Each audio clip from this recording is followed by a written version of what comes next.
Guys, welcome to my channel. So ఈ రోజు మిగిలిపోయిన కర్రీని మళ్ళీ ఫ్రెష్గా కర్రీ చేస్తున్నారనమాట. సో అది ఎలా వస్తుందో ఏంటో చూసేద్దాం. ఇంకెందుకు late, let's get started. So ముందుగా ఏం లేదండి, ఒక బాండీ తీసుకొని దాంట్లో కొంచెం నూనె వేసుకున్న తర్వాత ఒక 4 టమాటాలు కట్ చేసి వేసేసుకున్నాం. ఎందుకు అంటే ఇది లెఫ్ట్ ఓవర్ కర్రీ కాబట్టి. సో ఆ కర్రీని ఇంకొంచెం ఎక్కువ చేయడానికి దాంట్లోనే ఒక కట్ట గోంగూర కట్ చేసుకొని సన్నగా అది వేసేసుకున్నాం. వేసేసుకొని గిరా గిరా గిరా గిరా తిప్పేసుకోవడమే. తిప్పేసుకునే దాంట్లోనే మన ఉప్పు, కారం, పసుపు అవన్నీ వేసేసుకోవాలి. అసలు ఏం చేస్తున్నా నేను అనేది మాత్రం చెప్పలేదు కదా. సో మటన్ మిగిలిపోయిందనమాట, దాన్ని మటన్ గోంగూర కింద మారుస్తున్నాము. అదే ప్రాసెస్లో ఉందన్నమాట ఇక్కడ కర్రీ వచ్చేసి. సో ఇలాగా మనం ఎక్కువ కర్రీ వండినప్పుడు లేదా ఇంట్లో తిన్నప్పుడు ఏంటంటే కొంచెం రీప్లేస్ చేస్తే మాత్రం చాలా బాగుంటుంది టేస్ట్ అని చెప్పి మా మమ్మీ చెప్తూ ఉంటారు ఎప్పుడు. సో అది ఎలాగా ఏంటి, మిగిలిపోయిన లెఫ్ట్ ఓవర్ కర్రీస్ని ఎలా రిపేర్ చేసుకోవాలి, నా అలా బ్యాచిలర్స్ అయితే పడేస్తాం. నేనైతే ఒక పూట 2 పూటలు తప్ప ఎక్కువ తినను. సో లాస్ట్ బిఫోర్ డే కూడా అదే అయిందనమాట. 1 టైమే తిన్నా నేను, అందుకే మిగిలిపోయింది. 1/2 కిలో మటనే అయినా సరే మా ఇంట్లో సేల్ అవ్వలేదన్నమాట. కొన్నిసార్లు అలాగే జరుగుతుంది. ఇంకా అలా జరిగినప్పుడు అంటే నైట్ టైం ఎందుకో తినబుద్ధి కాకపోవడం, సమ్ రీజన్స్, ఏదో ఒక రీజన్ ఉంటుంది కాబట్టి అలా అని చెప్పి వేస్ట్ చేయలేం కదా. మటన్ ప్రైస్ కూడా చాలా ఎక్కువ ఉంటుంది, సేమ్ టైం ఎక్కువ మసాలా పట్టి ఉంటుంది కాబట్టి ఇంకా ఫ్లేవర్ అనేది ఎన్హాన్స్ అవుతుంది అనమాట, చాలా టేస్ట్ ఎక్కువ వస్తుంది. సో అందుకే ఇలాగ ఈజీగా చేసుకోవచ్చు. మటన్ గోంగూర పెద్ద కష్టం అని అనుకుంటాం, బట్ చాలా ఈజీయే. నాకు ఇది చూసిన తర్వాత అంటే దగ్గరుండి నేను నేర్చుకుంటున్నాను కదా, సో నాకైతే చాలా ఈజీగా అనిపించింది. అందుకే డెఫినెట్గా ట్రై చేస్తారు మీరు కూడా అన్న ఇంటెన్షన్తో నేను చేస్తున్నాను అనమాట. ఇక్కడ చూపిస్తున్నాను అనమాట. కాసేపు తర్వాత సో ఇది మగ్గిపోవాలన్నమాట. మంచిగా నూనె అంతా పైకి తేలేంతసేపు పెట్టుకోండి మీడియం ఫ్లేమ్లో. చాలా మంచి స్మెల్ అయితే వస్తుంది. అసలు గోంగూర పుల్లగా భలే ఉంటుంది. నాకైతే చాలా బాగా నచ్చింది. సో డెఫినెట్గా ట్రై చేయండి. దాంతోపాటు ఇప్పుడు మిగిలిపోయిన ఏదైతే మటన్ ఉందో అది మొత్తం వేసేయండి. చూసారా, 1/2 కిలో మటన్లో 100 గ్రామ్స్ కూడా తినలేదేమో, అది స్క్వీజ్ అయిపోయింది. అప్పటికే చాలాసేపు ఫ్రిడ్జ్లో నుంచి బయట తీసి పెట్టాము, బట్ అవ్వలేదు. ఫైనల్గా అయితే వచ్చేసింది. అది వేసేసిన తర్వాత ఏం చేయాలంటే ఒకసారి మంచిగా గోంగూర టమాటా మగ్గిపోయింది కదా, అదంతా పట్టేలాగా కలుపుకుండే దాంట్లోనే టెక్నిక్ ఉంటుంది. మటన్ ఎక్కువ మగ్గిపోదు అనమాట, సో కొంచెం గట్టిగానే ఉంటుంది కాబట్టి ఎంతసేపు మనం కలిపినా పీసెస్ అనేది పీస్ అవ్వకుండా ఉంటుంది. అదే చికెన్ వేరేది ఏదైనా చేస్తే కనుక పీస్ వచ్చేస్తుంది. సో అందుకని అనమాట ఒకసారి మంచిగా కలిపేసుకున్న తర్వాత కొంచెం వాటర్ వేసుకోండి, ఎందుకంటే ఆ మసాలా ఫ్లేవర్ అంతా పట్టాలి కదా మటన్ ముక్కకు కూడా. ఆ పులుపు అనేది లైట్గా పుల్లగా ఉంటుంది కదా గోంగూర, ఆ పులుపు మొత్తం పడితే ఏంటంటే టేస్ట్ ఇంకా ఎక్కువ అవుతుంది, ఆ ఫ్లేవర్ అనేది ఎక్కువ వస్తుంది అనమాట. యాప్ట్గా మటన్ గోంగూర అని చెప్పచ్చు. యాక్చువల్గా ఇంకొంచెం కూడా గోంగూర వేసుకోవచ్చు, బట్ నాకెందుకో సరిపోతుంది అని చెప్పి ఒక చిన్న కట్ట మాత్రమే వేసాను. ఇంకొంచెం ఎక్కువ కూడా వేసుకోవచ్చు అంట మా మమ్మీ చెప్పారు తర్వాత. సో అదంతా మగ్గిపోయిన తర్వాత నూనె అంతా పైకి తేలాలి. ఇక్కడ యాక్చువల్గా మేము మటన్లో కూడా మేము కొంచెం నూనె తక్కువే వేసామన్నమాట, అందుకే నూనె పైకి రావట్లేదు. ఇక్కడ రైస్ చేసామని చెప్తున్నాను ఓరియో షీరో కోసం. సో మటన్ గోంగూర అనే ఏముంది, ఇంకా మనం దాంతోపాటు వేరే ఐటెం కూడా చేద్దామని చెప్పి నిన్న గుళ్ళో సో కొబ్బరికాయలు ఇచ్చారనమాట. చాలా ఎక్కువైపోయాయి.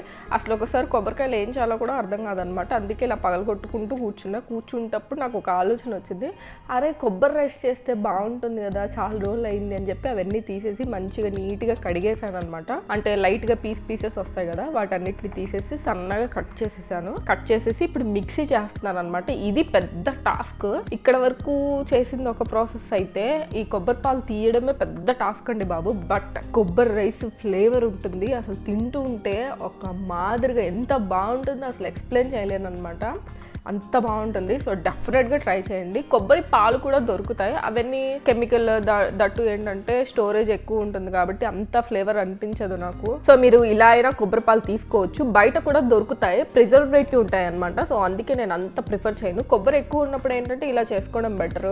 ఒకసారి గ్రైండ్ చేసిన తర్వాత దాంట్లో కొంచెం నీళ్లు వేసుకుంటూ మంచిగా మెత్తగా పేస్ట్ అయిపోవాలన్నమాట. ఇలా పేస్ట్ అయిన దాంతో మనం ఇప్పుడు మళ్ళీ జల్లించుకోవాలి. జల్లెడ పెట్టుకొని జల్లించుకుంటే మాత్రం మొత్తం ఇలాగే పిండి వచ్చేస్తుంది. అలా కాదు, క్లాత్లో అనమాట. ఈ క్లాత్ మా మమ్మీ ఎస్పెషల్గా ఇంట్లో కుట్టించి మరీ పెట్టుకున్నారనమాట. ఎందుకంటే ఇలా జ్యూసెస్ తీసేటప్పుడు లేదా ఇలా కొబ్బరి పాలు తీసేటప్పుడు దేనికైనా సరే నాకు పలుకుగా ఉంటే మాత్రం నాకు తినాలి తాగాలి అనిపించదు. అందుకనే మా మమ్మీ ఇలాగా సన్నటి క్లాత్ అనమాట.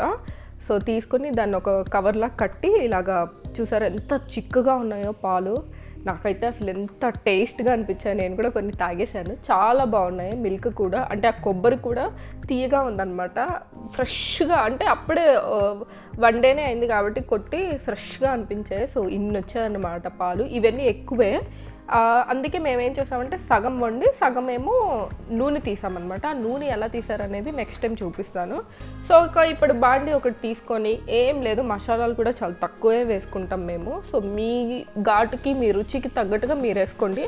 నేను ప్రతి వీడియోలో కూడా చాలా తక్కువ చూపిస్తాను, ఎందుకంటే నేను స్పైసీ లవర్ కాదనమాట, అంత స్పైసీగా తినలేను. సో అందుకనే తక్కువ వేసుకుంటాను. ఆయిల్స్ కానీ ఏదైనా కూడా మా ఇంట్లో కొంచెం తక్కువే వాడతారు. సో దీంట్లో బోల్డ్ అని జీడిపప్పులు వేసుకోండి. ఐ లవ్ జీడిపప్పులు, ఎన్ని ఉన్నా నాకు సరిపోవు అనమాట. సో జీడిపప్పులు వేసుకున్న తర్వాత అదిగోండి ఇన్ని మసాలాలనే వేసాను నేను. ఒక చెక్క, సో దాంట్లో కూడా చెక్క తీసేసాము, కొన్ని ఎక్కువైపోతాయేమోనని. 4 యాలక్కాయలు, ఒక పువ్వు, 1 జాజికాయ ఏదో అవన్నీ వేసేయండి.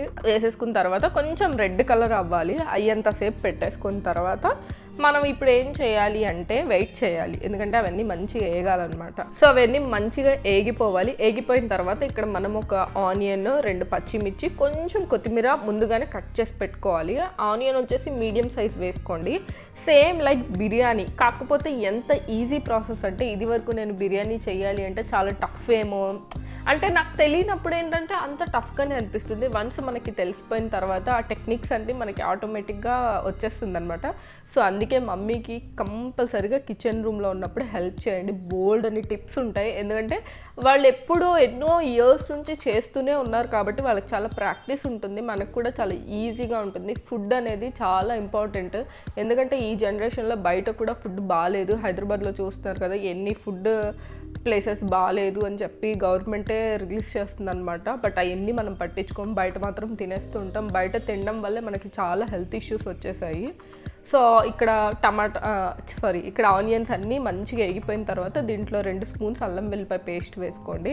మేము అల్లం వెల్లిపాయ పేస్ట్ కూడా ఇంట్లోనే చేసుకుంటాం అనమాట, ఫ్రెష్గా. మమ్మీ ఒక వీక్కి సరిపడంతా చేసి పెడుతూ ఉంటారు, ఎందుకంటే అల్లం ఒకసారి వెల్లుల్లి దొరకవు అనమాట మాకు ఇక్కడ సరిగ్గా, అంటే మంచి దొరకవు. అందుకనే వీక్కి లేదా 2 వీక్స్కి సరిపడంతా చేసి పెట్టేస్తూ ఉంటారు. సో ఇది మంచిగా మగ్గాలన్నమాట, ఐ మీన్ నూనెలో ఏగాలి. ఆ ఫ్లేవర్ అంతా ఏంటంటే ఆనియన్స్కి పట్టేయాలి, అంతసేపు పెట్టుకోవాలి. లేకపోతే ఏంటంటే పచ్చి వాసన వస్తే అన్నం తినలేము, అదంతా అల్లం వెల్లుల్లిపై ఘాటే తగులుతూ ఉంటుంది. దాంట్లోనే బోల్డ్ అంతా పుదీనా, బోల్డ్ అంతా కొత్తిమీర వేసేయండి. ఎందుకు అంటే సపరేట్గా అవి 2 మనం తినం, నాకు పుదీనా చట్నీ అంత ఇష్టం ఉండదు కాబట్టి మమ్మీ ఇలాగా నన్ను తినిపించడానికి ట్రై చేస్తూ ఉంటారు.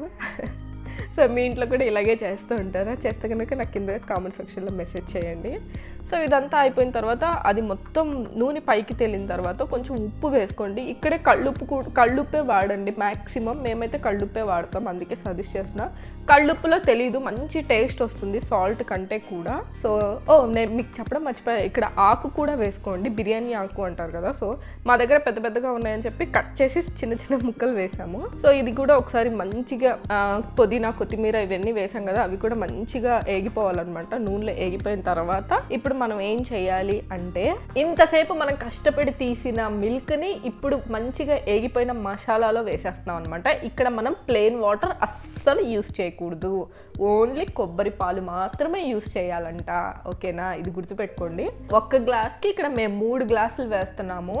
మీరు ఏ గ్లాస్తో అయితే బియ్యం కొలత తీసుకుంటున్నారో ఆ గ్లాస్తోనే వేయండి. యాక్చువల్గా యూజువల్గా ఏంటంటే 1 గ్లాస్కి 2 గ్లాసులు వాటర్ అయితే సరిపోతుంది. కాకపోతే మావి పాత బియ్యం అంట, మా మమ్మీ చెప్పారు. సో పాత బియ్యానికైతే 1 గ్లాస్ ఎక్స్ట్రా పడుతుందంట. లేకపోతే మనం నార్మల్గా 1 గ్లాస్కి 2 గ్లాసులు వేస్తే కనుక రైస్ అంట పలుకులుగా ఉంటుందంట, అంటే సరిగ్గా మనం తినలేమన్నమాట. ఇంకా అంటే పర్ఫెక్ట్గా రావడానికైతే 1 గ్లాస్కి 3 గ్లాసులు వేసుకున్నాం మేము ఇక్కడ వాటర్. సో మీ బియ్యానికి తగ్గట్టుగా మీరు వేసుకోండి. ఈ టిప్ అయితే నాకు తెలీదు, మా మమ్మీ చెప్పారు, అందుకే ఇంత పర్టికులర్గా క్లియర్గా చెప్పడానికి ప్రయత్నిస్తున్నాను. సో ఈ పాలన్నీ వేసేసుకున్న తర్వాత మనం ఒకసారి కలిపేసుకొని మూత వేసేయండి. మూత వేసేసిన తర్వాత ఇలా పొంగు రావాలన్నమాట. ఒకసారి పొంగు వచ్చిన తర్వాత ఒకసారి మళ్ళీ కలుపుకొని ఇక్కడ మనం రైస్ అంతా వేసేసుకుందాం. రైస్లో వాటర్ లేకుండా వేసుకోండి. సో అది క్వాంటిటీస్. బియ్యం మొత్తం వేసేసిన తర్వాత ఒకసారి మంచిగా కలిపేసేయండి వాటిని. దాన్ని మంచిగా కలిపేసి మనం ఏం చేద్దాం, మీడియం ఫ్లేమ్లో పెట్టుకొని మళ్ళీ మూత వేసేసి కాసేపు ఉంచుతాం. కాసేపు ఉంచిన తర్వాత నాకు ఇక్కడ పెద్ద డౌట్ అనిపించేసింది, అమ్మో అన్నం మొత్తం ఏంటి మెత్తగా అయిపోయిందా ఏంటా అని చెప్పి కొంచెం అమ్మ మనం ఎక్కువ మిల్క్ వేసేసాము, అదే కొబ్బరి పాలు వేసేసాము, చూడు మెత్తగా అయిపోయింది అని చెప్పి భయపెట్టేస్తున్నాను అనమాట. మా మమ్మీ ఏం కాదు ఇలాగే వస్తుంది, ఇంకా కొంచెం అవ్వాలి, అది బియ్యంగానే ఉన్నాయి, నీకు కనిపించట్లేదు అని చెప్పి తిడుతుంది అనమాట. మనకేం తెలుసు, మనం ఎప్పుడు చూసినా కంచెలు వేస్తే తిని పెట్టడం తప్ప మనకి ఏమీ తెలియదు అనమాట. వంటగదిలోకి వస్తే కదా మనకి ఎన్ని తెలుస్తుంది, అది పలుకుగా ఉందా ఉడికిపోయిందా అని చెప్పి. ఏదో ఈ మధ్య వస్తున్నాం కాబట్టి ఓవర్ యాక్టింగ్ మళ్ళీ మా మమ్మీ మీద అరుస్తున్నాను అనమాట. చూడు నువ్వు చెప్పావని చెప్పి 3 గ్లాస్ వాటర్ వేసేసాము, అదే కొబ్బరి పాలు వేసేసాము, మొత్తం ఇలా అయిపోయింది అయ్యయ్యో అని చెప్పి. సో ఇలా కామెడీ చేసి ఫైనల్గా అయితే మంచి రైస్ సక్సెస్ఫుల్గా మా మమ్మీ చెప్పినట్టే వచ్చిందనమాట. అందుకే అమ్మ మాట వినాలి అంటారు. సో నేను విన్నాను కాబట్టి ఇంత మంచి డిష్ అయితే అయింది, చాలా బాగా వచ్చింది. మా మమ్మీ చెప్పినట్టే పొడి పొడిలాడుతుంది అనమాట. నేను అప్పుడే ఫీల్ అయ్యాను, అయ్యో బిర్యానీ రైస్ చేసుంటే బాగుండు అని.